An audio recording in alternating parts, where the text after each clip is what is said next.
जय Hind defence lovers. आज की टॉप हेडलाइंस कुछ इस प्रकार है। तेजस मार्क 1 के इंडक्शन में फिर से हो सकती है देरी। भारतीय सेना तैयार कर रही है 2 नई वॉर फाइटिंग डॉक्ट्रिन। पाकिस्तान ने चुपचाप तरीके से अपने नूर खान एयरबेस में अमेरिकन एयर स्ट्राइक से बचाने के लिए ईरान के मिलिट्री एयरक्राफ्ट को किया पार्क। और भारत ने बना पहला C-295 एयरक्राफ्ट हुआ रोल आउट।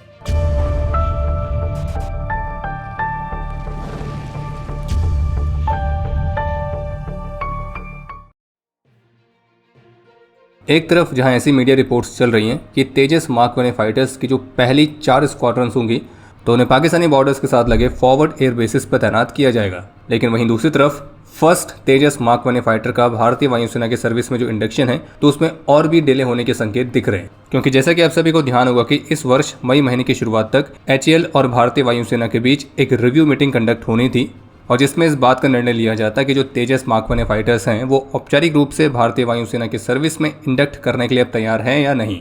और इसी वजह से एयरफोर्स की सर्विस में तेजस मार्क 1 फाइटर्स के इंडक्शन के लिए ये जो रिव्यू मीटिंग है ये बेहद ही महत्वपूर्ण साबित होने वाली है। लेकिन द न्यू इंडियन एक्सप्रेस की रिपोर्ट के मुताबिक ये जो मीटिंग है ये अभी भी नहीं हुई है और सोर्सेस के हवाले से बताया गया कि ये जो मीटिंग है ये खुद ही डिले हो रही है और इसके थोड़ा और डिले होने के संकेत दिख रहे हैं। और इसी के परिणाम स्वरूप जो पहले तेजस मार्क 1 फाइटर को अगले 2 महीने के अंदर एयरफोर्स की सर्विस में इंडक्ट करने की योजना थी तो अब वो योजना भी डिले होते हुए दिख रही है अगर ये मीटिंग समय पर पूरी नहीं होती है तो इसलिए फिलहाल अभी सबसे बड़ा प्रश्न ये बिल्कुल भी नहीं है कि तेजस मार्क 1 फाइटर्स कहाँ पे डिप्लॉय होंगे, बल्कि सबसे जरूरी तो अभी यह है कि ये कब तक भारतीय वायुसेना की सर्विस में इंडक्ट होंगे। हिंदुस्तान टाइम्स की रिपोर्ट के मुताबिक भारत टारगेटिंग सिस्टम्स और ISR यानी कि इंटेलिजेंस, सर्विलियंस और रिकॉनेसेंस तो इन महत्वपूर्ण क्षेत्रों में अपनी 2 नई वॉर फाइटिंग डॉक्ट्रिन्स को अनवील करने के लिए तैयार है ताकि वॉर के समय इन 2 महत्वपूर्ण डोमेन्स में एक फास्टर डिसीजन मेकिंग और भी अधिक प्रिसाइज स्ट्राइक्स के लिए आर्मी, नेवी, एयरफोर्स तो ये और भी बेहतरीन तरीके से एक इंटीग्रेटेड फोर्स की तरह काम कर सकें। और रिपोर्ट के मुताबिक इन डॉक्ट्रिन्स को इंटीग्रेटेड डिफेंस स्टाफ हेडक्वार्टर्स द्वारा तैयार किया जा रहा है और अगले 2 महीनों के अंदर इनको जारी किया जा सकता है। और ये जो डॉक्ट्रिन है ये हाई स्पीड कॉन्फ्लिक्ट्स जहाँ पे रिएक्शन टाइम बेहद ही ज़्यादा क्रिटिकल होता है तो ऐसी स्थिति में भी भारत को अपने एडवर्सरीज को काउंटर करने में काफ़ी मददगार साबित होगी। तो कहने का सीधा सा मतलब यह है कि भारत एक ऐसे मिलिट्री सिस्टम को तैयार कर रहा है जहाँ पे sensor, satellites, drones, aircraft, missiles, troops ये सभी एक सिंगल नेटवर्क में कनेक्टेड रहें ताकि इंडियन आर्म फोर्सेस टारगेट्स को तेज़ी से डिटेक्ट कर सकें, उस पर निर्णय ले सकें और उसको डिस्ट्रॉय कर सकें। इसके अलावा एक अपडेट यह है कि भारत फोर्ज भारत की पहली ऐसी कंपनी बनी है जिसे ब्राज़ीलियन फर्म एम्ब्रियर से लैंडिंग गियर फोर्जिंग्स की मैन्युफैक्चरिंग और सप्लाई करने का लॉन्ग टर्म कॉन्ट्रैक्ट प्राप्त हुआ है। और ये जो कॉन्ट्रैक्ट है ये फोर्ज्ड कंपोनेंट्स के लिए भारत फोर्ज को एम्ब्रियर के ग्लोबल एरोस्पेस सप्लाई चेन में एंटर करने में मदद करेगा।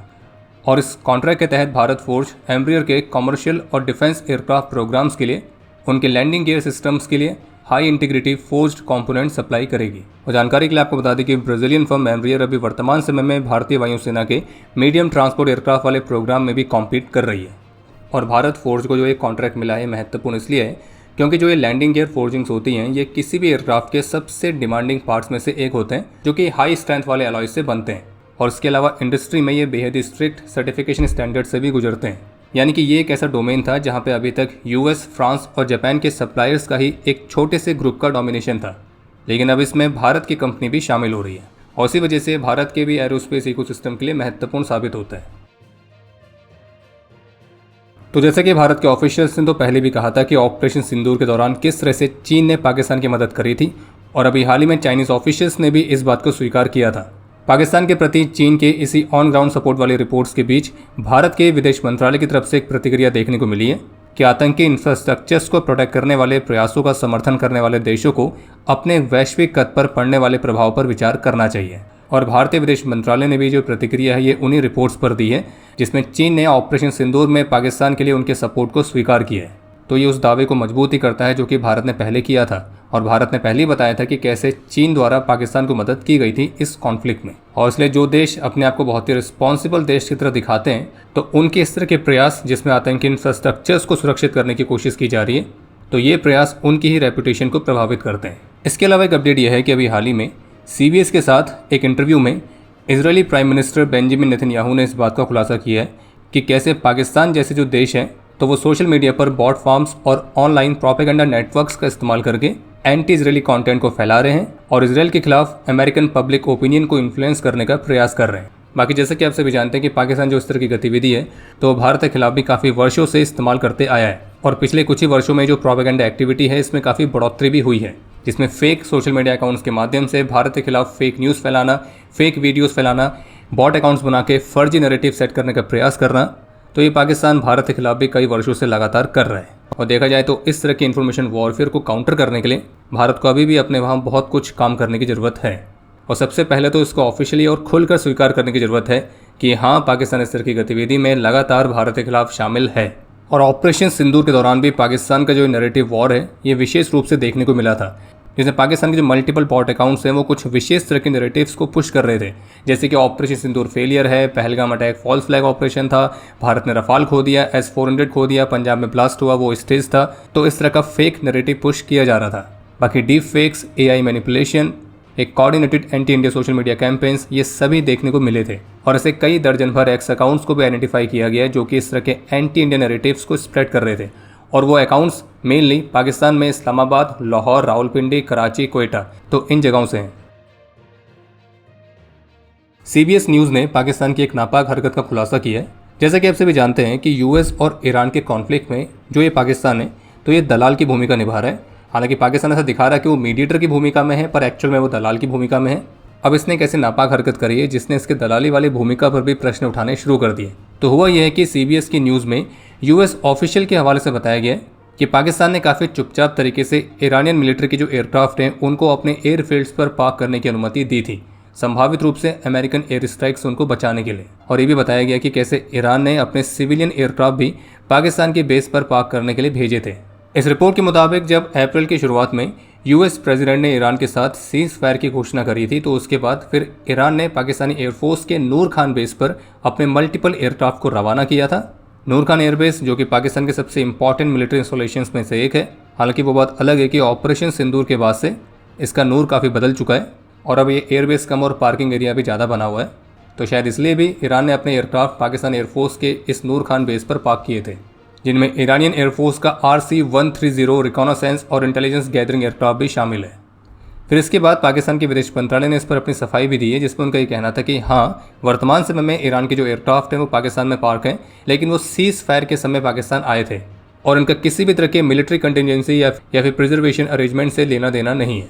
और वो ये कह रहे हैं कि जो दावे किए जा रहे हैं कि इसके माध्यम से पाकिस्तान संभावित रूप से ईरान के एयरक्राफ्ट को अमेरिकन एयर स्ट्राइक से शील्ड कर रहा है, तो वो दावे फैक्चुअली इनकरेक्ट हैं। लेकिन प्रश्न ये है कि अगर ऐसा कुछ भी नहीं है तो ये सारी गतिविधि काफ़ी चुपचाप तरीके से क्यों हुई है, अमेरिका को इसके बारे में कुछ भी नहीं पता है। और तब हुआ है जब पाकिस्तान अपने आप को मीडिएटर बता रहे हैं। तो ये तो एक तरह से अपने बड़े मालिक को ही धोखा देने वाली बात है। और अब किसी मीडिया रिपोर्ट ने खुलासा कर दिया तो फिर पाकिस्तान सफाई देते फिर रहे हैं। और इस पर US सीनेटर ग्राहम ने भी अपनी चिंता व्यक्त करी है और इन रिपोर्ट्स के बाद ईरान और US के बीच पाकिस्तान के सो कॉल्ड मीडिएटर वाली भूमिका के लिए इसको कम्प्लीटली रीइवेलुएट करने पर जोर दिया है। टाटा द्वारा भारत में बनाया गया जो पहला C-295 ट्रांसपोर्ट एयरक्राफ्ट है वो रोल आउट होने के लिए पूरी तरह से तैयार है। इसे गुजरात में स्थित टाटा के असेंबली प्लांट में बनाया गया है। बाकी जानकारी के लिए आपको बता दें कि भारत ने एयरबस के साथ टोटल 56 C-295 एयरक्राफ्ट के लिए डील साइन करी थी, जिसमें से 16 एयरक्राफ्ट डायरेक्टली फ्लाईवे कंडीशंस के तहत डिलीवर होने थे और बाकी के जो 40 एयरक्राफ्ट उन्हें भारत में ही असेंबल किया जाना था। और जो भारत में बनने वाले ये 40 C-295 एयरक्राफ्ट हैं तो उनकी डिलीवरी 2031 तक कंप्लीट कर दी जाएगी। बाकी अभी जिस समय हमें वीडियो रिकॉर्ड कर रहे हैं तो एक दुखद खबर सामने आई है जम्मू कश्मीर से, जहां बारामूला डिस्ट्रिक्ट में ऑपरेशनल ड्यूटी के दौरान नायब सूबेदार हीरा बहादुर पांडे ने अपना सर्वोच्च बलिदान दिया है। हम ईश्वर से प्रार्थना करते हैं कि हमारे इस वीर की आत्मा को शांति मिले और ये देश इनके सर्वोच्च बलिदान के लिए सदा इनका ऋणी रहेगा। और अब समय है आज के इतिहास का। आज के दिन 1981 में 7 असम राइफल्स के राइफलमैन दरबान सिंह, 1992 में 15 असम राइफल्स के rifleman Mathias Topno, rifleman Prathapan BK और 2015 में 23 असम राइफल्स के राइफलमैन मंजीत सिंह ने अपना सर्वोच्च बलिदान दिया था। और आपके लिए आज का प्रश्न है कि असम राइफल्स मुख्य रूप से किन क्षेत्रों की सुरक्षा के लिए जिम्मेदार है। और अब समय है आज के टॉप 3 कमेंट्स का, जो ये रहे आपकी स्क्रीन पर।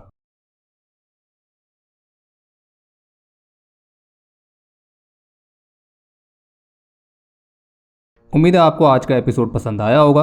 पसंद आया तो वीडियो को लाइक करना ना भूलें। आपके कोई भी सुझाव या सवाल हो तो उसके लिए कमेंट सेक्शन ओपन है।